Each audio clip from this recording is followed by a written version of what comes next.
رانا ثناءاللہ ایک جید سیاستدان ہیں۔ یہ 31 برسوں سے سیاست میں ہیں۔ میاں شہباز شریف کی وزارت اعلیٰ کے 10 برسوں میں پنجاب کے وزیر قانون بھی رہے اور اہم سیاسی واقعات کے عینی شاہد بھی۔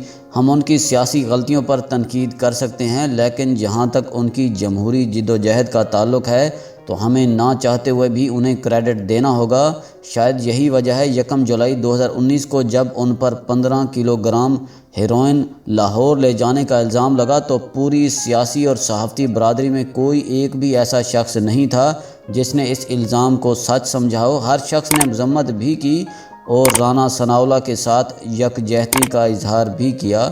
رانا ثناءاللہ ماڈل ٹاؤن ثانیہ تحریک لبیک پاکستان کے دھرنوں اور ہیروئن سمگلنگ الزامات میں نیشنل اور انٹرنیشنل میڈیا کا موضوع رہے۔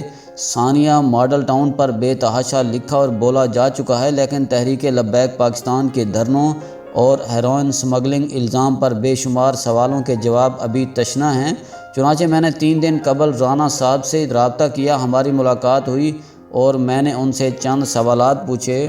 میں تاریخ درست کرنے کے لیے یہ جوابات آپ کے سامنے پیش کر رہا ہوں۔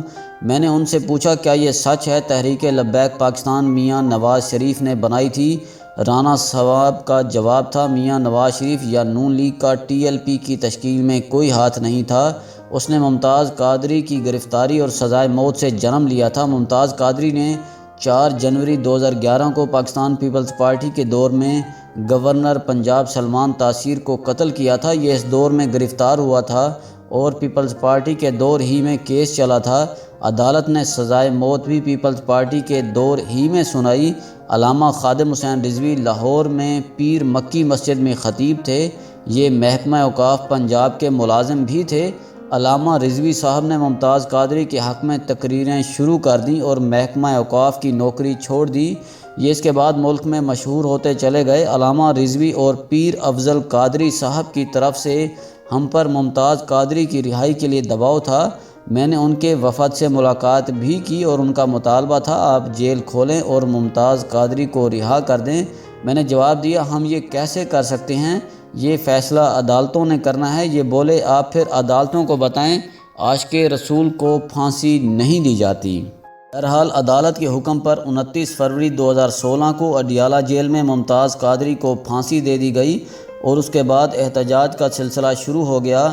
عوام علامہ خادم حسین رضوی اور پیر افضل قادری کے پیچھے چل پڑے۔ علامہ رضوی نے 2017 کے وسط میں تحریک لبیک پاکستان بنائی اور الیکشن کمیشن میں رجسٹرڈ کرا لی۔ یہ رجسٹریشن کیسے ہوئی ہم نہیں جانتے۔ ہم اگر اس زمانے میں اتنے پاورفل ہوتے تو ہم اسے رجسٹرڈ نہ ہونے دیتے۔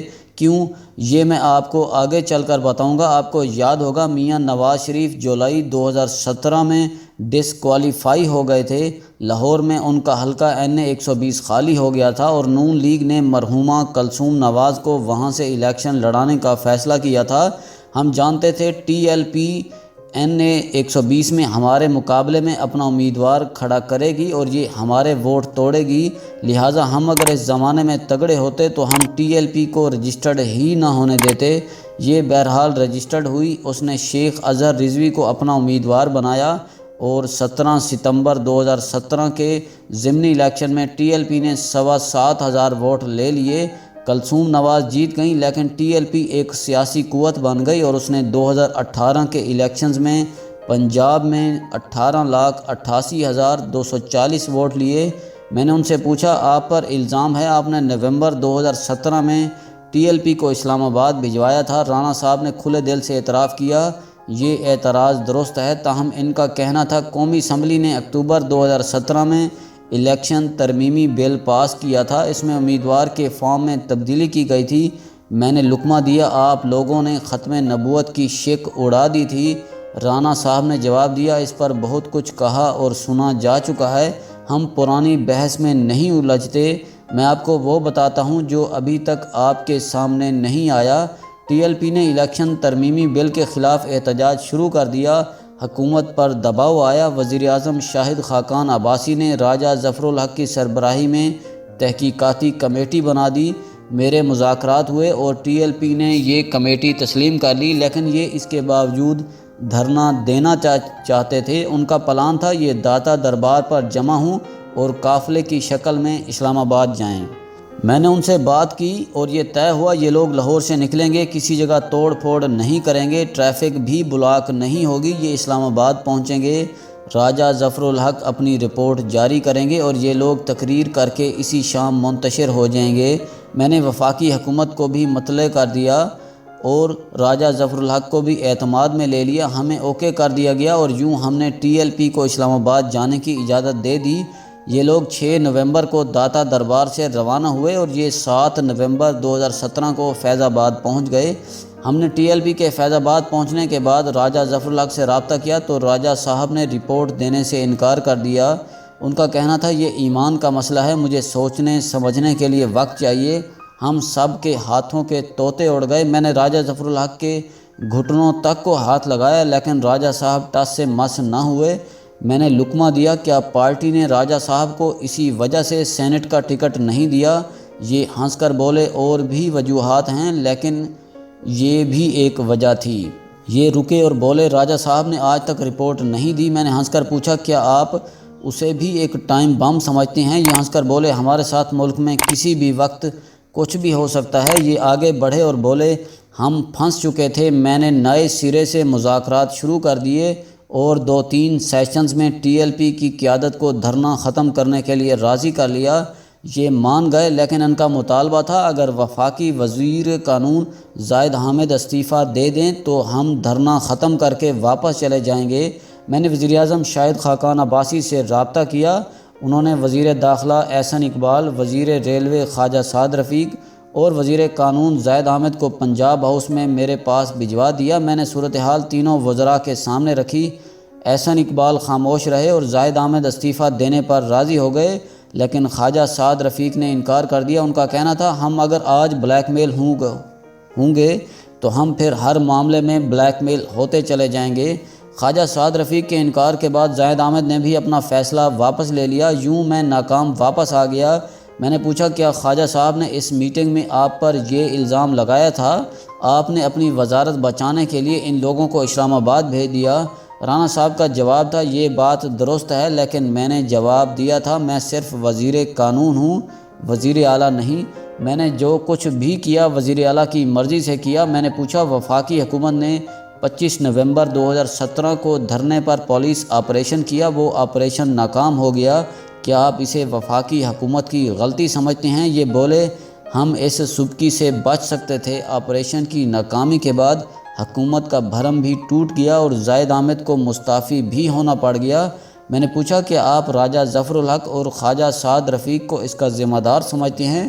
رانا صاحب نے جواب دیا میں اس پر تبصرہ نہیں کرنا چاہتا، میں نے اصل حقائق آپ کے سامنے رکھ دیے ہیں، باقی فیصلہ آپ خود کر لیں۔ میں ہیروئن سمگلنگ کیس کی طرف آ گیا۔ میں نے پوچھا کیا رہائی کے بعد آپ کی محمد زبیر کی طرح آرمی چیف یا ڈی جی ISI سے ملاقات ہوئی؟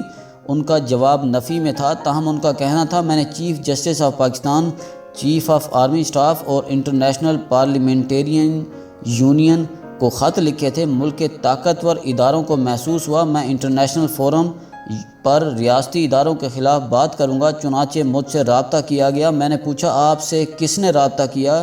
رانا صاحب کا جواب تھا میرا ایک عزیز DPO ہے، اس سے رابطہ کیا گیا اور یہ ایک آفیسر کو میرے پاس لے کر آیا۔ میں نے پوچھا اور آفیسر نے آپ سے کیا کہا؟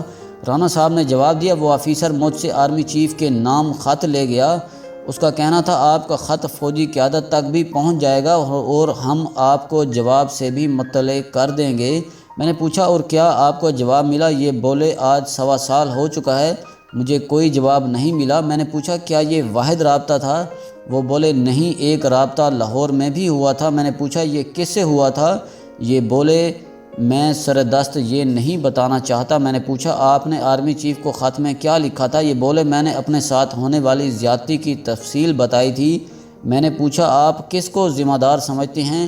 یہ بولے حکومت کو، وزیر اعظم نے خود کہا تھا میں رانا ثناءاللہ کو مونچھوں سے پکڑ کر جیل میں ڈالوں گا، لیکن یہ بھی سچ ہے حکومت نے ریاستی ادارے کو استعمال کیا تھا اور ریاستی اداروں کو حکومت کے سیاسی معاملات میں استعمال نہیں ہونا چاہیے۔ میں نے آخری سوال پوچھا کیا آپ کو اپنے خطوط کا جواب ملا؟ یہ ہنس کر بولے مجھے انٹرنیشنل پارلیمنٹری یونین نے جواب دے دیا لیکن میرے اپنے کسی ادارے نے مجھے جواب کے قابل نہیں سمجھا۔ مجھے چیف جسٹس نے بلایا اور نہ ہی مجھے آرمی چیف سے کوئی جواب ملا۔